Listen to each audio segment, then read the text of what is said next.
तो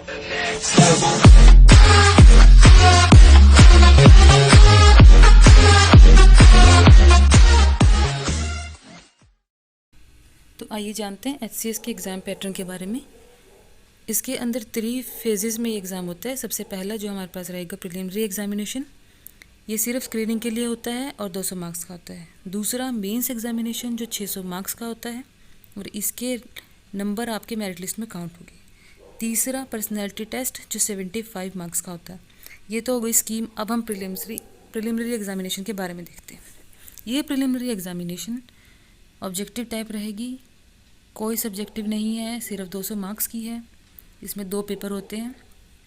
पेपर 1 जिसको general studies और सामान्य अध्ययन बोला जाता है 100 नंबर का रहेगा।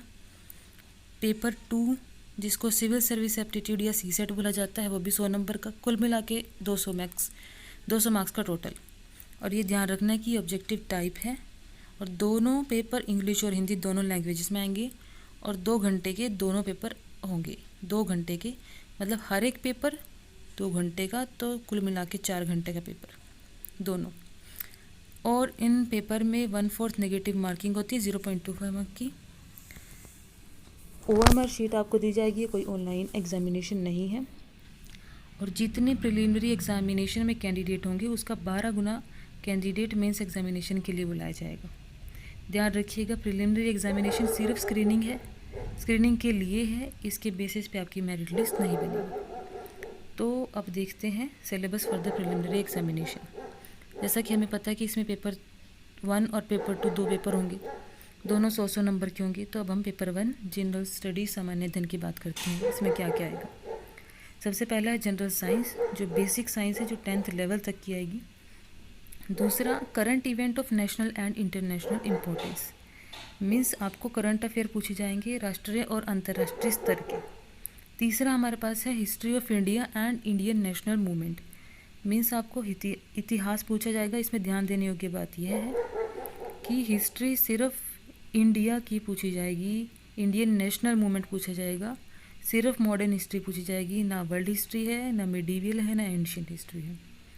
थर्ड हमारे पास है इंडियन एंड वर्ल्ड ज्योग्राफी, लेकिन ज्योग्राफी जो है इंडिया की भी और वर्ल्ड की दोनों की पूछी जाएगी। तीसरा हमारे पास आता है Indian culture, means art and culture भी आपसे पूछा जाएगा, Indian art and culture only.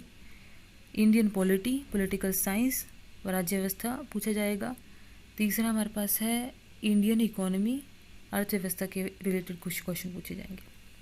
Next point है जनरल मेंटल एबिलिटी, इसमें भी कुछ जनरल मेंटल एबिलिटी के क्वेश्चन पूछे जाएंगे और सीसेट में भी कुछ क्वेश्चन पूछे जाएंगे। ठीक है, जो लास्ट है इसका वो रहता है हरियाणा की जीके, हरियाणा की इकोनॉमी, हरियाणा के पीपल और हरियाणा से रिलेटेड जो भी जीके रहेगी वो भी 25% इसके अंदर पूछी जाएगी पेपर 1 के अंदर। तो ये तो क्या पेपर 1 का सिलेबस। अब पेपर 2 को देखते हैं। पेपर 2 रहता है हमारा सीसेट, जिसमें सबसे पहला हमारे पास है कॉम्प्रीहेंशन पैसेज। इसमें एक पैसेज आपको दिया जाएगा और उस पैसेज से रिलेटेड क्वेश्चन आपको सोल्व करने होंगे। ठीक है, नेक्स्ट है हमारे पास interpersonal skills including communication skills. इसके अंदर इंग्लिश से रिलेटेड क्वेश्चन रहेंगे, जिसमें ईडियम फ्रेजेस, इंग्लिश से ग्रामर से जो क्वेश्चन है वो आएंगे। बेसिक इंग्लिश ही पूछी जाएगी 10th लेवल तक की बस। नेक्स्ट हमारे पास है logical reasoning and analytical ability. इसमें बेसिक रीजनिंग, जिसमें पेपर फोल्डिंग, मिरर की रिवर्सिंग से रिलेटेड क्वेश्चन, जो बेसिक रीजनिंग होती है वो कोई टफ रीजनिंग इसमें नहीं आती है, बिल्कुल ही इजी रीजनिंग पूछी जाती है। नेक्स्ट हमारे पास है decision making and problem solving question और जनरल मेंटल एबिलिटी। इसमें मेंटल एबिलिटी में सिर्फ ये चेक किया जाएगा कि आपकी किसी क्वेश्चन पे क्या प्रतिक्रिया रहती है, और ये एप्टीट्यूड से अलग है। नेक्स्ट पॉइंट में हमारा आएगा एप्टीट्यूड, जिसको बेसिक न्यूमरेसी बोला गया है। इसमें नंबर, उनके रिलेशन, जैसे कि एवरेज, रेशियो, प्रोपोर्शन, जो भी मैथ्स के बेसिक होता है लिखा हुआ है इसमें कि 10th लेवल तक का ही पूछा जाएगा, 10th लेवल से ज़्यादा नहीं पूछा जाएगा। और उन टॉपिक से रिलेटेड जो भी DI हमारे पास बनती है, डेटा इंटरप्रिटेशन के जो क्वेश्चन बनते हैं, चाहे वो चार्ट हो, ग्राफ की फॉर्म में हो, टेबल के फॉर्म में हो, सब पूछे जाएंगे। तो ये तो हो गया हमारा पेपर 2 सीसेट का सिलेबस, और यही हमारा कंप्लीट सिलेबस है।